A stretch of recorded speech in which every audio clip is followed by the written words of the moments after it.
তাড়াতাড়ি করো। হ্যাঁ করতেছি। Ready, action. গ্রাফিক্স ট্যাবলেট যেটা অ্যানিমেশন করার জন্য অবশ্যই দরকার, যেটা মাউস দিয়ে পসিবলই না। মাউস দিয়েও করা যায় কিন্তু গ্রাফিক্স ট্যাবলেটের মতো স্মুথলি করা যায় না আর কি।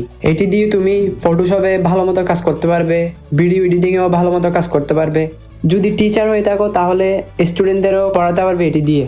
এটা দিয়ে যতটুক স্মুথলি কাজ করতে পারবে মাউস দিয়ে অতটা স্মুথলি কাজ করতে পারবে না। পিসি অথবা মোবাইলে অ্যানিমেশনের জন্য অবশ্যই একটা গ্রাফিক্স ট্যাবলেট দরকার। এটি যদি কেউ নিতে চাও এটির লিঙ্ক ডেসক্রিপশনে দেওয়া আছে, চাইলে দেখে আসতে পারো। অ্যানিমেশনের সেই আজব যন্ত্রটি এখন আনবক্সিং করব।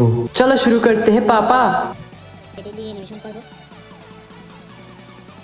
এটি হচ্ছে পেন অ্যানিমেশন করার জন্য, আর এটি বক্স পেনটি রাখার জন্য। একটি কেবল দিছে, এই ইউজার ম্যানুয়াল দিছে। ও না কার্টুন ভিডিও বানায়, কি ভিডিও বানাইছে এটা? দেন আনসাবস্ক্রাইব করে দিই। হ্যালো গাইস, ভিডিওটি যদি ভালো লাগে থাকে লাইক এবং সাবস্ক্রাইব করে পাশে থাকবে। ধন্যবাদ। Thank you watching this video.